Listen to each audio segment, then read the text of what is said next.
पता ना हो जब तक, तो उस वक्त आपके लिए क्यूरीज लिखना इम्पॉसिबल है। हो सकता है आप डाटा रिट्रीव कर रहे हो, ज्वाइन कर रहे हो, लेकिन वो हो सकता है डाटा गलत आ रहा हो। ठीक है, बताता हूँ आपको। जैसे आईडी तो सेम होगी ना, जैसे वहाँ पे आईडी 10 है तो वहाँ पे भी आईडी 10 ही है। देखें डाटा डिफरेंट भी हो सकता है, 10 तो होगी, लेकिन आपको क्या हो सकता है मल्टीपल कॉलम्स ऐसे हैं जिनमें 10 आ रहा हो, फिर आपको क्या पता चलेगा कि कौन सा कॉलम किस कॉलम के साथ होगा? यहीं पे अभी आपको पता चल जाएगा। नहीं देख, यहाँ पे देखें प्राइमरी में नहीं होती, लेकिन फॉरेन की में तो हो सकती है ना।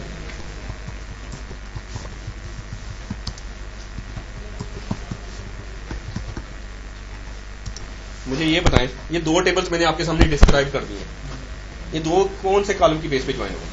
देखें जरा इनको,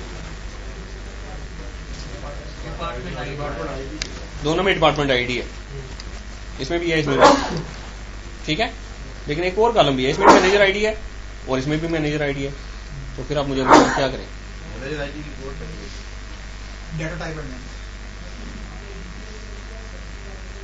बताएं जी। इसमें मैनेजर आईडी भी है, मैं आपने कहा जी डिपार्टमेंट आईडी, मैं कहता हूँ मैनेजर आईडी। मैं इन दोनों टेबल्स को मैनेजर आईडी के बेस पे ज्वाइन करता हूँ।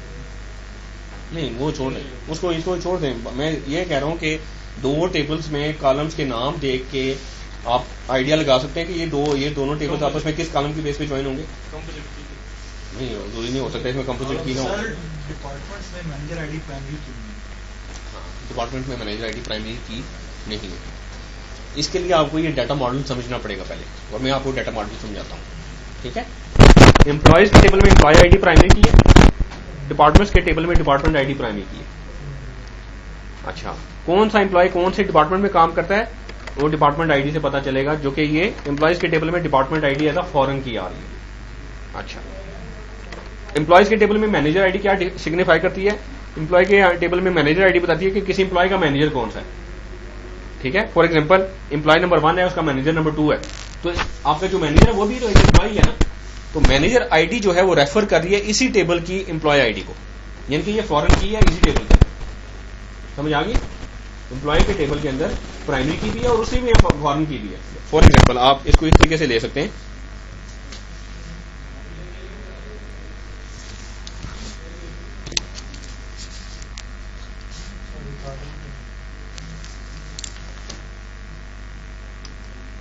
चलिए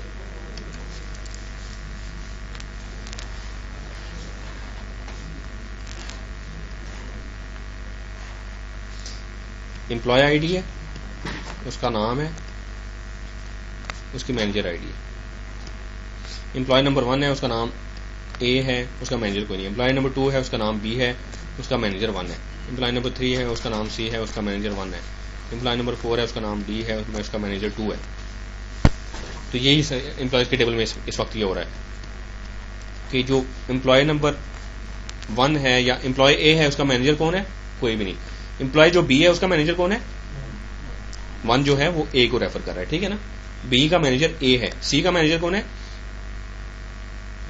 ए है। डी का मैनेजर कौन है? ठीक है, क्योंकि ये मैनेजर आईडी से पता चल रहा है। तो ये जो मैनेजर आईडी है एक्चुअली ये रेफर कर रही है किसी की एम्प्लॉय की एम्प्लॉय आईडी को, क्योंकि मैनेजर या एम्प्लॉय एक कंपनी के अंदर वो सारे एम्प्लॉयज ही है ना। तो एक ही टेबल में यूजली जो यही स्ट्रक्चर फॉलो किया जाता है कि एक ही टेबल होता है, उसमें एम्प्लॉयज भी होते हैं, उसमें मैनेजर भी होते हैं, और एम्प्लॉयज भी एक मैनेजर है। तो आपका एक मैनेजर का आईडी का कॉलम ऐड हुआ होता है उस टेबल के अंदर, और वो मैनेजर आईडी एक्चुअली रेफर कर रही होती है उसी टेबल की एम्प्लॉय आईडी या एम्प्लॉय नंबर को। सर यहाँ अगर हम इस टेबल में मैनेजर आईडी यूज ना करें, हाँ नहीं चल जाएगा, लेकिन आपको रिक्वायरमेंट हो कि आप मुझे हर एम्प्लॉय का नाम दिखाएं, उसके मैनेजर का नाम दिखाएं, फिर कैसे करेंगे? कैसे? नहीं, लेकिन केस में फिर आपको क्या करना पड़ेगा? बिला वजह दूसरे टेबल में जाना पड़ रहा है, परफॉर्मेंस इश्यूज होंगे। नहीं बना सकते हैं, अलग से मैनेजर का टेबल अलग से भी बना सकते हैं, ठीक है, लेकिन यूजली ऐसा नहीं किया जाता। मतलब आप इंस्टेड के एक टेबल के थ्रू आप मैनेज करें, मल्टीपल टेबल्स आप एक्स्ट्रा टेबल्स बना रहे हैं, ठीक है। जितने नंबर ऑफ टेबल्स इंक्रीज करेंगे उतनी ज्यादा आपकी क्यूरीज की फ्लो होना शुरू हो जाएगी at the end of the day, ठीक है। और हाँ डेफिनेटली फिर बिल्कुल डुप्लीकेशन होगी, ठीक है। तो आपको ये समझ आ गई कि एम्प्लॉयज के टेबल के अंदर जो मैनेजर आईडी है वो रेफर कर रही है किसी एम्प्लॉय आईडी को, और डिपार्टमेंट्स के टेबल में जो मैनेजर आईडी रेफर हो रही है वो रेफर कर रही है किसी डिपार्टमेंट का मैनेजर कौन है। डिपार्टमेंट 10 है उसका मैनेजर कौन है, डिपार्टमेंट 20 है उसका मैनेजर कौन है। तो ये मैनेजर आईडी एक्चुअली एम्प्लॉयज के टेबल की एम्प्लॉय आईडी को रेफर कर रही है।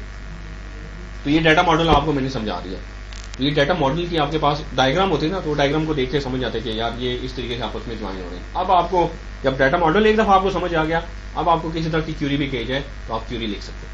अब हम क्यूरी लिखना स्टार्ट करते हैं। सर यहाँ पर ये मैनेजर आईडी जो है ना ये फॉरेन की है, यहाँ पे फॉरेन की है और ये रेफर कर रही है एम्प्लॉय आईडी को, ना कि मैनेजर आईडी को।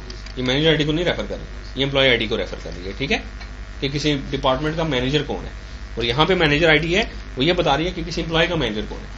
ठीक है, अच्छा मुझे हर एम्प्लॉय का फर्स्ट नेम और उसके डिपार्टमेंट का नाम चाहिए। तो यहाँ पे देखें फर्स्ट नेम आ रहा है एम्प्लॉयज के टेबल में और डिपार्टमेंट का नाम आ रहा है डिपार्टमेंट अंडरस्कोर नेम के टेबल में। तो मैं करता हूँ ji select first underscore name comma department underscore name. दो तरीके हैं ये जॉइन, इसको कहते हैं जॉइंस। अभी हम जॉइंस लिखना सीखेंगे। जॉइंस लिखने के दो तरीके हैं, एक तरीका है कि ओरेकल का प्रोप्राइटरी सिंटैक्स है और एक आंसर स्टैंडर्ड है। दोनों तरीके मैं आपको बता रहा हूं। ठीक है, दोनों में से आप कोई, वैसे आपको आंसर स्टैंडर्ड जरूर आना चाहिए, लेकिन प्रोप्राइटरी सिंटैक्स में आ जाए तो वो भी बेहतर है आपको। ठीक है, दो तरीके जॉइंस लिखने, एक है जी ओरेकल का अपना,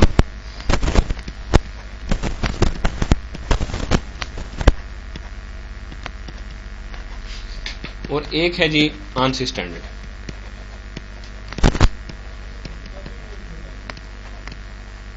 आंसर का मतलब है अमेरिकन नेशनल स्टैंडर्ड इंस्टीट्यूट। तो आंसर स्टैंडर्ड ये होता है कि एक उन्होंने स्टैंडर्ड बना दिया कि कोई भी मार्केट में कोई एक डाटाबेस का सॉफ्टवेयर बनेगा, डाटाबेस मैनेजमेंट सिस्टम आएगा या आरडीबीएमएस आएगा, तो वो उसमें सिलेक्ट स्टेटमेंट एक ही तरह से लिखी जाएगी, इंसर्ट स्टेटमेंट एक तरफ से लिखी जाएगी, अपडेट स्टेटमेंट एक ही तरफ से लिखी जाएगी। अब ये नहीं है कि एसक्यूएल सर्वर का कोर्स करें तो उसके लिए आप एसक्यूएल सीक्वल अलग सीखेंगे, ओरेकल के लिए अलग सीखेंगे, ऐसा नहीं है। एक स्टैंडर्ड उन्होंने बना दिया कि सारी डेटाबेसेस में ये कुछ सेट ऑफ स्टेटमेंट्स हैं वो एक ही जैसी होनी चाहिए। तो आंसर स्टैंडर्ड भी ओरेकल का है और ओरेकल का अपना भी है प्रोप्राइटरी, जो किसी और डेटाबेस पे नहीं चलेगा। ठीक है, दोनों को 1 पहले मैं आपको ओरेकल का प्रोप्राइटरी बता रहा हूँ। हाँ जी, ठीक है जी, ओरेकल का प्रोप्राइटरी सिंटैक्स पहले देखते हैं। तो उसमें आप कर लेते हैं ji select first name department name from में वो सारे कॉलम जिसमें से ये आप डाटा लेके आ रहे हैं, वो सारे टेबल जिनमें ये डाटा लेके आ रहे हैं। तो ये दो टेबल्स में से डाटा आ रहा है, एम्प्लॉयज में से और डिपार्टमेंट्स में से। और वेयर में आके अब इन दोनों को ज्वाइन कर लेते हैं। अब इन दोनों को ज्वाइन कैसे करेंगे? इन दोनों में कोई ऐसा कॉलम होना चाहिए जिसकी बेस पे आपस में ज्वाइन हो सके। तो यहाँ पे डिपार्टमेंट आईडी है, वो इसकी डिपार्टमेंट आईडी से ज्वाइन हो जाएगा, क्योंकि डिपार्टमेंट आईडी ये सिग्निफाई कर रहा है कि कौन सा एम्प्लॉय किस डिपार्टमेंट के अंदर है। तो हम वेयर करेंगे where employees dot department underscore ID equals to departments dot department underscore ID. 106 rows में लिखेंगे। तो आप क्या करेंगे, ज्वाइंस लिखेंगे। इसको जो कहते हैं वेयर में जाके जब आप फ्रॉम में एक से ज्यादा टेबल्स आपके पास आ जाएंगे तो आपको ज्वाइन करना पड़ेगा। और ज्वाइन कंडीशंस कितनी होनी चाहिए? There should be n-1 join conditions. There should be n-1 join conditions where n is the number of tables. तो इस क्यूरी में देखें कितने टेबल्स हैं, 2 टेबल्स हैं, तो मिनिमम 2 - 1 इक्वल्स टू 1, एक ज्वाइन कंडीशन लगेगी। अगर 3 टेबल्स होते तो 3 - 1 इक्वल्स टू 2, 2 ज्वाइन कंडीशन आपको लगानी पड़ती। तो 2 टेबल्स को अगर आप ज्वाइन करेंगे तो मिनिमम एक ज्वाइन कंडीशन आएगी। ठीक है ना? कंफ्यूजन तो नहीं है इसमें?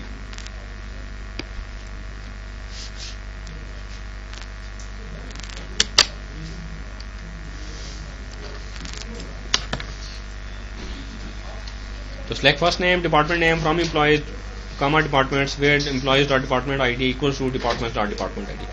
दोनों टेबल्स के कौन कौन से कॉलम को आपस में ज्वाइन करें तो फिर वो आपको डाटा दिखाएगा। क्लियर है? ओके, अब जरा मैं इसको ड्रॉ करके आपको दिखाता हूँ इसने किया क्या है। 2 टेबल्स एक डमी बना लेते हैं हम।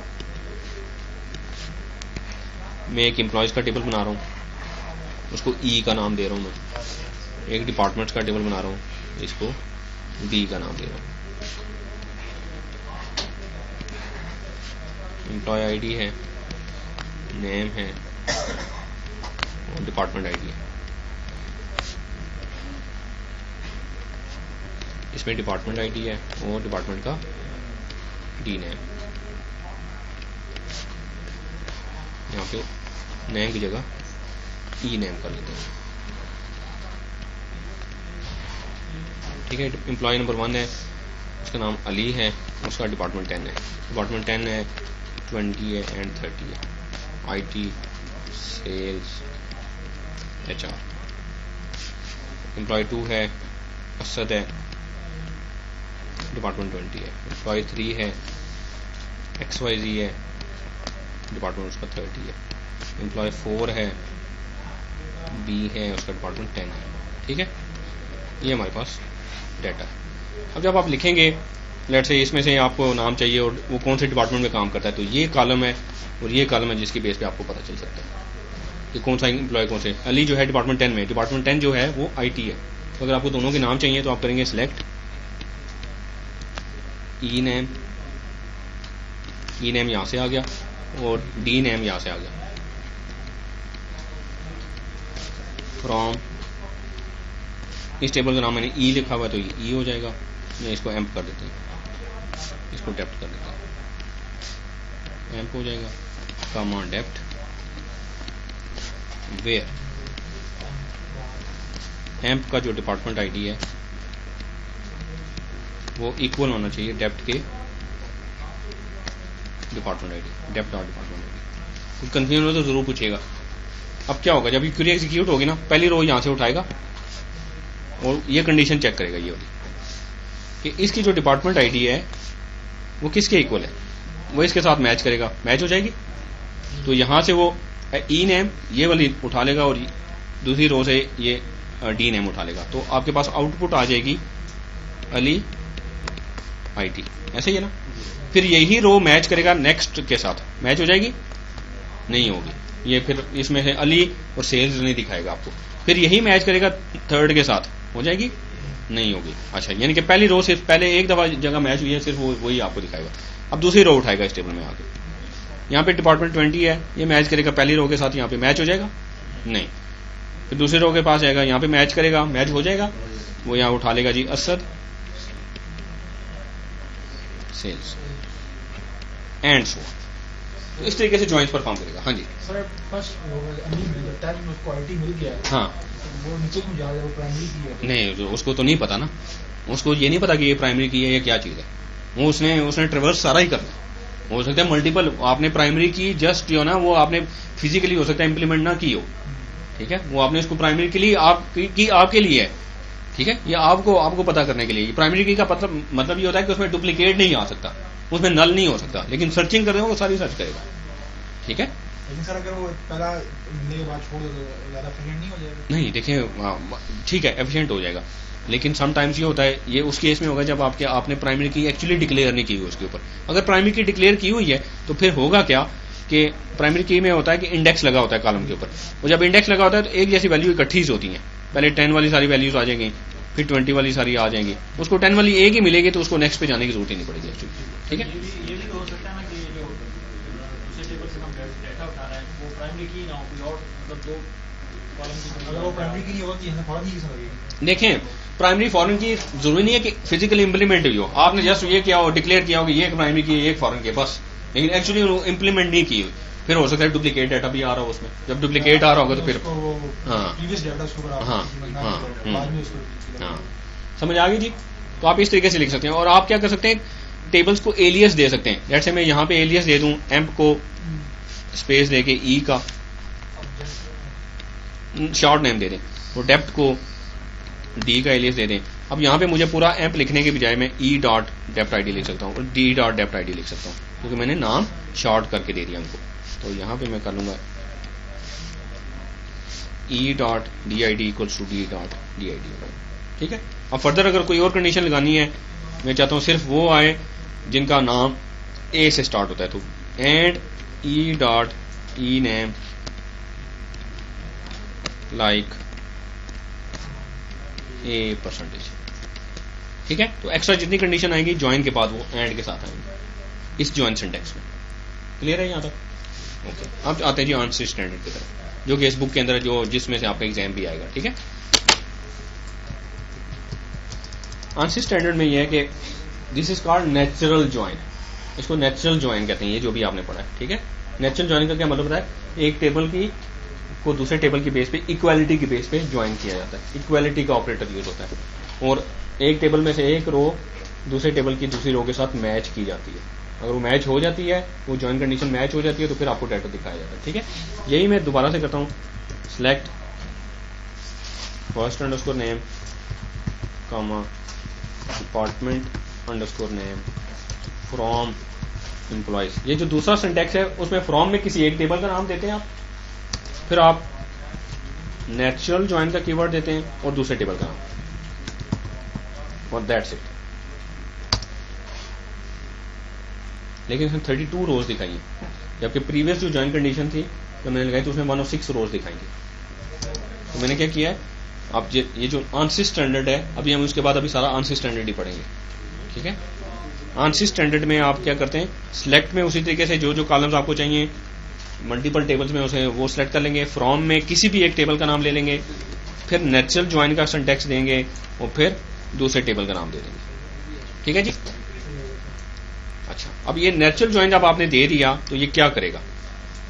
नेचुरल ज्वाइन का मतलब ये है कि दोनों टेबल्स जो आपने इसको दिए हैं, जैसे हमारे केस में एम्प्लॉइज और डिपार्टमेंट्स के टेबल हैं, उन दोनों टेबल्स में सेम नेम के कॉलम्स देखेगा और उनको आपस में ज्वाइन कर देगा। तो अगर हम डिस्क्राइब करें दोनों टेबल्स को,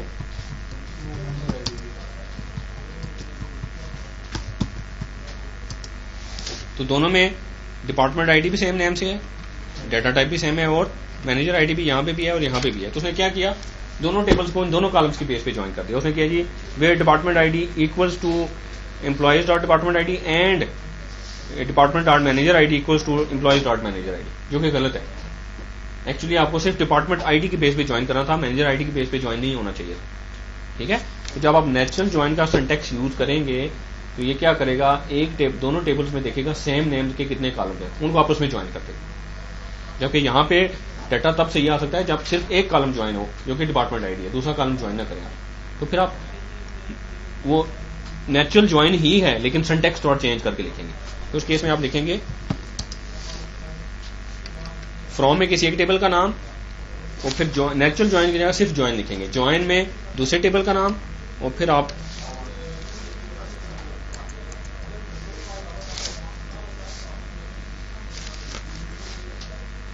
यूजिंग, और यूजिंग में उस कॉलम का नाम दे देंगे जिसको आप ज्वाइन कराना चाहते हैं। यानी कि अगर फॉरेन की में नेम डिफरेंट यूज हो तो हम ज्वाइन नहीं यूज कर सकते। आप देखें 106 रोज उसमें दिए। तो आप क्या करते हैं, अगर आपने सिर्फ आपके एक जब जिन टेबल्स को आप ज्वाइन कर रहे हैं उसमें मल्टीपल कॉलम्स हैं सेम नेम से, लेकिन आप उन सारे कॉलम्स को आपस में ज्वाइन नहीं कराना चाह रहे, आप चाहते हैं किसी एक कॉलम की बेस पे ज्वाइनिंग करें, तो उस केस में आप क्या करेंगे, फ्रॉम में किसी एक टेबल का नाम, ज्वाइन में दूसरे टेबल का नाम, यूजिंग, और जो कॉलम आप ज्वाइन कराना चाह रहे हैं उसका नाम दे देंगे। लेकिन उसके लिए जरूरी है कि दोनों टेबल्स में इसी नाम से कॉलम हो, दोनों टेबल्स में इसी नाम से। अगर टेबल्स में कॉलम्स के नाम डिफरेंट है तो फिर यूजिंग नहीं चलेगा, फिर आपको ऑन के साथ करना पड़ेगा। फॉर एग्जांपल आप इसमें यूजिंग की जगह ऑन भी यूज कर सकते हैं। ऑन में आप क्या करेंगे, दोनों पूरी कंडीशन देनी पड़ेगी। एम्प्लॉयज को मैं ई का एलियस दे देता हूँ, डिपार्टमेंट्स को डी का एलियस दे देता हूँ। यहाँ पे मैं करूँगा on E dot department ID, यानी कि एम्प्लॉयज की डिपार्टमेंट आईडी इक्वल्स टू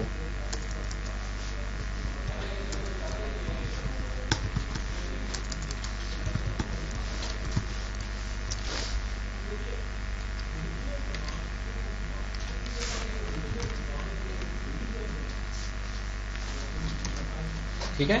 तो हमने ये अभी नेचुरल ज्वाइन पढ़ रहे हैं। नेचुरल ज्वाइन 3 तरीकों से लिख सकते हैं। नेचुरल ज्वाइन लिखा जा सकता है, नेचुरल ज्वाइन के क्लॉज है, ये हम आंसर स्टैंडर्ड पढ़ रहे हैं इस वक्त। तो नेचुरल ज्वाइन आप लिख सकते हैं नेचुरल ज्वाइन के क्लॉज के थ्रू, जो सबसे पहला मैंने आपको बताया था कि आप लिखेंगे फ्रॉम में एक टेबल का नाम, नेचुरल ज्वाइन दूसरे टेबल का नाम, दैट्स इट। अब वो खुद ही क्या करेगा, सेम नेम और सेम डाटा टाइप के कॉलम्स आप उसमें ज्वाइन कर देगा।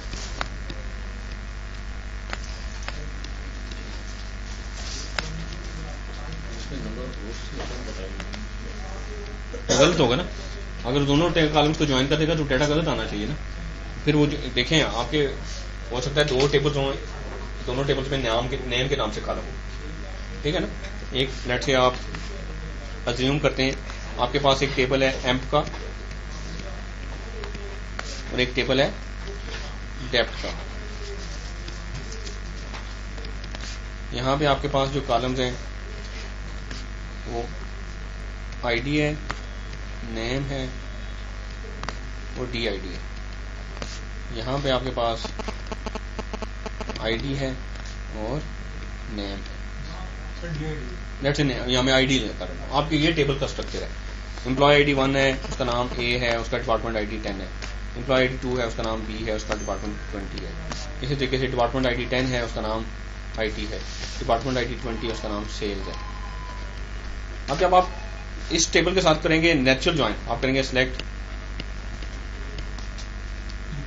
ई dot name comma D dot name from M, उसको एलियस दे दिया आपने ई का, नेचुरल ज्वाइन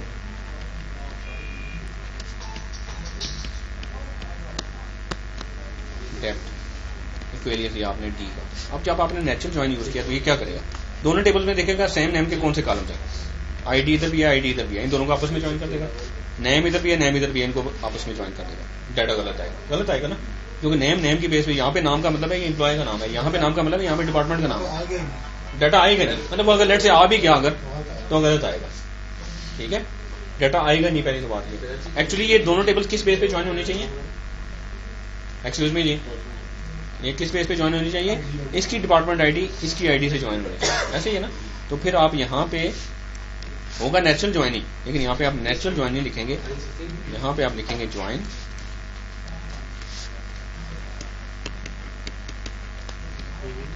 डेप्थ, उसको डी का एरिया दे देंगे। यूजिंग में यूज कर सकता हूँ। यूजिंग क्या होता है, कॉलम का नाम देते हैं, एक ही दफा कॉलम का नाम देते हैं जो जिसके बेस पे आपने ज्वाइन करना होता है। तो यहाँ पे कॉलम का नाम डी आई डी है, यहाँ पे कॉलम का नाम आई डी है, क्योंकि दोनों में डिफरेंट है कॉलम का नाम, तो फिर मैं यूजिंग वाला सिंटेक्स यूज नहीं कर सकता, मुझे यहाँ पे ऑन यूज करना पड़ेगा। तो यूजिंग के लिए जरूरी है कि कॉलम्स के नाम, एक्सक्यूज मी जी, यूजिंग के लिए जरूरी है कि कॉलम्स के नाम सेम, आप यहाँ पे करेंगे ऑन। आप फोन बाय सुन लें, फोन आप बाय सुन लें,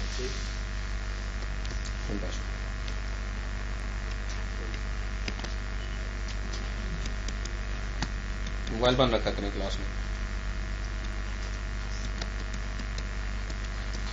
ऑन यूज करना पड़ेगा, ये भी नेचुरल ज्वाइन ही है, ठीक है। तो तीन तरीकों से हमने नेचुरल ज्वाइन पढ़ा, एक नेचुरल ज्वाइन के सिंटैक्स के थ्रू, एक हमने पढ़ा यूजिंग के थ्रू, और एक हमने पढ़ा ऑन के थ्रू। हाँ जी सर, ये इतना कॉम्प्लेक्स भी है, प्रैक्टिकली यूज भी नहीं होता ये, क्या चीज हमारे पास ऑरेकल नहीं, लेकिन देखें आप बीइंग अ डीबीए, देखें बीइंग अ डीबीए आपकी रिस्पॉन्सिबिलिटी है क्यूरीज को ट्यून करना। अब जो डेवलपमेंट हुई है, हो सकता है आधे डेवलपर्स आंसी स्टैंडर्ड से फेमिलियर हों, आधे डेवलपर्स हो सकते हैं ओरेकल के जो प्रोप्राइटरी सिंटैक्स से फेमिलियर हो। आपके पास क्यूरीज दोनों तरह की आएंगी, आप उनको ट्यून करेंगे। आपको खुद क्यूरी अंडरस्टैंड करना नहीं आता, खुद क्यूरी लिखना नहीं आता उस सिंटैक्स में, आप क्यूरी को आप कैसे ट्यून करेंगे। सबसे पहली बात तो ये, आपको दोनों सिंटैक्स होने चाहिए, ठीक है। दूसरा ये कि इंकरेज किया जाता है आंसी स्टैंडर्ड को, क्योंकि आप आंसी स्टैंडर्ड के थ्रू क्यूरी लिखेंगे तो वही क्यूरी आप ओरेकल पे लिखेंगे उसी तरीके से लिखी जाएगी, वही क्यूरी एसक्यूएल सर्वर पे लिखेंगे उसी तरीके से लिखी जाएगी, वही क्यूरी DB2 पे लिखेंगे उसी तरीके से लिखी जाएगी। अक्रॉस द डेटाबेसेस वो सिंटैक्स चलेगा। लेकिन अगर आपने ओरेकल का प्रोप्राइटरी सिंटैक्स सिर्फ पकड़ लिया, वो सिर्फ ओरेकल की हद तक काम करेगा, बाकी डेटाबेसेस पे आपको अलग से फिर सीखना पड़ेगा। तो इसलिए आप आंसी स्टैंडर्ड पे जरा फोकस कीजिएगा, ठीक है। तो आंसी स्टैंडर्ड में हमने नेचुरल ज्वाइन पढ़ा है तीन तरीकों से, एक नेचुरल ज्वाइन के सिंटैक्स के थ्रू, एक यूजिंग के थ्रू और एक ऑन के थ्रू। तीनों में डिफरेंस क्या है, नेचुरल ज्वाइन में सारे कॉलम्स आपस में ज्वाइन कर देते हैं सेम नेम के साथ। यूजिंग में आप किसी एक कॉलम का नाम ले सकते हैं जो कि ज्वाइन करें, लेकिन दोनों टेबल्स में कॉलम के नाम सेम होने चाहिए। फिर ऑन में अगर टेबल कॉलम्स के नाम सेम नहीं भी हैं तो फिर पूरी कंडीशन देके आप कर सकते हैं, या इक्वालिटी के अलावा कोई ज्वाइन कंडीशन है तो फिर भी वो भी दी जा सकती है। क्लियर है? अच्छा जी, क्यूरी लिखें इसी नेचुरल ज्वाइन के थ्रू। एक छुट्टी करते हैं। नेचुरल ज्वाइन के ये मतलब ये आपने नेचुरल ज्वाइन के तीनों में से कोई भी यूज कर लेनी है। ये तीन टेबल्स है मेरे पास, एम्प्लॉयज का, डिपार्टमेंट्स का और लोकेशन पे।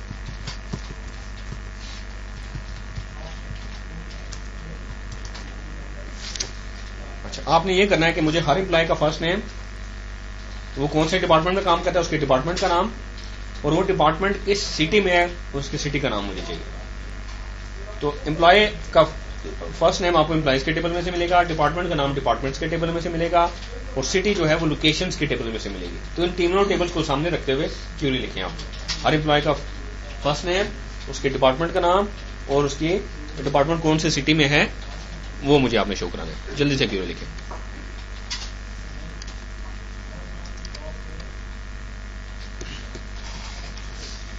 तो मैं कर लेता हूँ जी सिलेक्ट एम्प्लॉयज को मैं ई का एलियस दूंगा जाके आगे जाके, तो E dot first underscore name और D dot department underscore name, और लोकेशन को एल का एलियस दूंगा एल डॉट सिटी। ठीक है जी। फ्रॉम में किसी भी एक टेबल का नाम, मैं एम्प्लॉयज का लेता हूँ, उसको एलियस दे देता हूँ ई का, ज्वाइन किसी भी दूसरे टेबल, यानी कि एम्प्लॉयज को जिसके साथ ज्वाइन करूंगा उस टेबल का नाम, उसको एलियस दे देता हूँ, और फिर ज्वाइन कंडीशन यूजिंग के साथ देते हैं या ऑन के साथ देते हैं। मैं यूजिंग के साथ दे देता हूँ, यूजिंग डिपार्टमेंट अंडरस्कोर आईडी, और फिर ज्वाइन का keyword,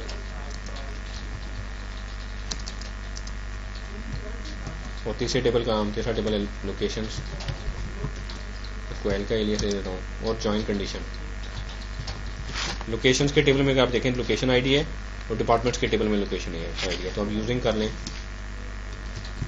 location underscore ID. Sir join किस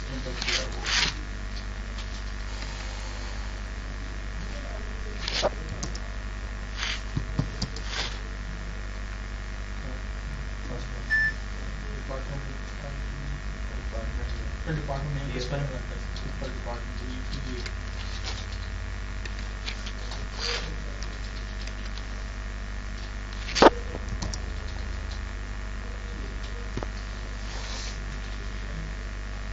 ठीक है जी। ऑन भी कर सकते हैं आप, ये भी कर सकते हैं कि इसको आप यूजिंग की जगह आप यहाँ पे ऑन यूज कर लें, on D dot location I D equals to L dot location underscore I D. ठीक है ना। एक टेबल को यूजिंग के साथ कर लें, दूसरे को ऑन के साथ कर लें, या नेचुरल ज्वाइन के साथ कर लें, तो फिर रिजल्ट सेम आएगा। अब इस तरीके से आपस में टेबल्स को ज्वाइन कर सकते हैं। तो यहाँ पे कितनी ज्वाइन कंडीशंस लगी हैं? एक ये ज्वाइन लगा है और एक ये ज्वाइन कंडीशन। 3 टेबल से तो 2 ज्वाइन कंडीशंस। ठीक है। तो फ्रॉम में किसी एक टेबल का नाम, फिर ज्वाइन और टेबल का नाम, फिर यूजिंग या ऑन उसके साथ कंडीशन देते हैं, फिर ज्वाइन और तीसरे टेबल का नाम, फिर उसके साथ ऑन। तो आपने ज्वाइन ऑन या फिर यूजिंग आपने ग्रुप के फॉर्म में लिखना है। कि फ्रॉम ए टेबल का नाम, यूजिंग टेबल का नाम, नहीं ऐसे नहीं। ठीक है। आप करेंगे फ्रॉम एक टेबल का नाम, ज्वाइन दूसरे टेबल का नाम, और ज्वाइन के साथ ही उसकी कंडीशन दे देनी है, फिर ज्वाइन तीसरे टेबल का नाम, फिर उसकी कंडीशन, ज्वाइन उसके बाद कंडीशन आएगी, फिर ज्वाइन फिर कंडीशन आएगी। ठीक है। वो एक्स्ट्रा जितनी कंडीशन होंगी वो एंड के साथ आएंगी। अच्छा, एक और एग्जांपल कराता हूँ। नेक्स्ट हम यहीं से स्टार्ट करेंगे। मुझे हर एम्प्लॉय का नाम चाहिए, उसकी डिपार्टमेंट आईडी चाहिए,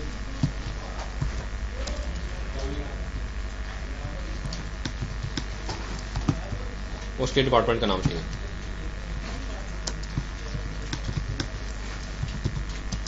फ्रॉम एम्प्लॉइज मैं इसको ई का एलियस दे देता हूँ, ज्वाइन डिपार्टमेंट्स इसको डी का एलियस दे देता हूँ, यूजिंग डिपार्टमेंट अंडरस्कोर आईडी। तो एक चीज याद रखिए, जब आप यूजिंग यूज करेंगे तो ऐसा कॉलम आपने जो यूजिंग के अंदर यूज करना है उसके साथ कोई एलियस नहीं आना चाहिए। तो यहाँ पे देखिए मैंने सिलेक्ट के लिस्ट में डी डॉट डिपार्टमेंट आईडी कर दिया, तो वो एरर दे देता है कि column part of using class can not have qualifier, यानी कि उसके साथ आप जो टेबल का आपने एलियस दिया है वो क्वालिफाई नहीं कर सकते। तो जहां पे भी आप वो कॉलम यूज करेंगे जो कि यूजिंग के अंदर आ गया, सिलेक्ट के अंदर किसी भी जगह वो यूज करेंगे, उसके साथ आपने अपेंड नहीं करना टेबल का एलियस। ठीक है। यूजिंग में ये रिस्ट्रिक्शन है। रिस्ट्रिक्शन क्या है कि वो कॉलम ऑन में कर सकते हैं, नेचुरल ज्वाइन में कर सकते हैं, नेचुरल ज्वाइन में भी कर सकते हैं, ठीक है। लेकिन आपने यूजिंग में वो कॉलम जो आपने यूजिंग के में यूज कर दिया उसको किसी भी और जगह आप रेफर करेंगे तो उसके साथ टेबल का एलियस अपेंड नहीं करना, ठीक है। और इसी को अगर मैं फर्दर थोड़ा सा चेंज करूं, मुझे ऐसे सारे एम्प्लॉयज के नाम और के डिपार्टमेंट के नाम चाहिए जिन एम्प्लॉयज के फर्स्ट नेम ए से स्टार्ट होते हैं, तो मैं यहाँ पे एंड लगाऊंगा, and first underscore name like a percentage.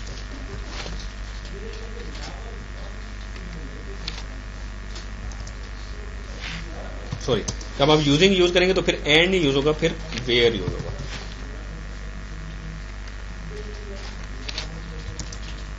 ठीक है। जब यूजिंग यूज करेंगे तो दो रिस्ट्रिक्शन है। एक तो वो कॉलम जो कि यूजिंग में आपने यूज कर लिया उसके साथ कोई क्वालिफायर नहीं लगाएंगे, सिलेक्ट में भी नहीं होगा, वो सिलेक्ट में भी उसके साथ कोई क्वालिफायर नहीं लगाएंगे। और दूसरा एंड के साथ वो कंडीशन, एक्स्ट्रा कंडीशन लगानी वो एंड के साथ नहीं लगा सकते, वो वेयर के साथ, वेयर के बाद आप फर्दर एंड लगा सकते हैं आप, लेकिन पहली जो कंडीशन वो वेयर के साथ लगेगी। हाँ, यस। लेकिन अगर मैं यही करता ऑन के साथ या नेचुरल ज्वाइन के साथ, मैं इसको लेट्स से ऑन के साथ करता हूँ,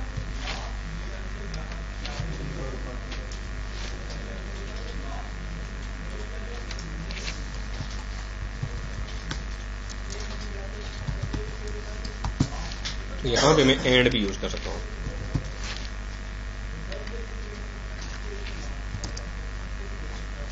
अब देखेंगे उसने कहा है कि कॉलम एम्बिगुअसली डिफाइंड। अब यहां पे मुझे टेबल का नाम अपेंड करना पड़ेगा इसके साथ, अदरवाइज उसको नहीं पता कि डिपार्टमेंट आईडी कौन से टेबल में से मैं शो कराऊं, ठीक है, क्योंकि डिपार्टमेंट आईडी दोनों में है। तो अगर आप यूजिंग करेंगे तो फिर तो इसके साथ क्वालिफायर नहीं लगाएंगे, लेकिन आप कोई और यूज करेंगे फिर क्वालिफायर लगाएंगे। दूसरा, आप जो एक्स्ट्रा कंडीशन है वो एंड के साथ भी लगा सकते हैं, जबकि आपने जो यूजिंग के साथ है उसमें वेयर के साथ लगानी है, पहली कंडीशन उसके बाद एक्स्ट्रा कंडीशन और एंड के साथ लगा सकते हैं। क्लियर है? ओके जी, दैट्स इट, यहीं तक रखते हैं। नेक्स्ट टाइम हम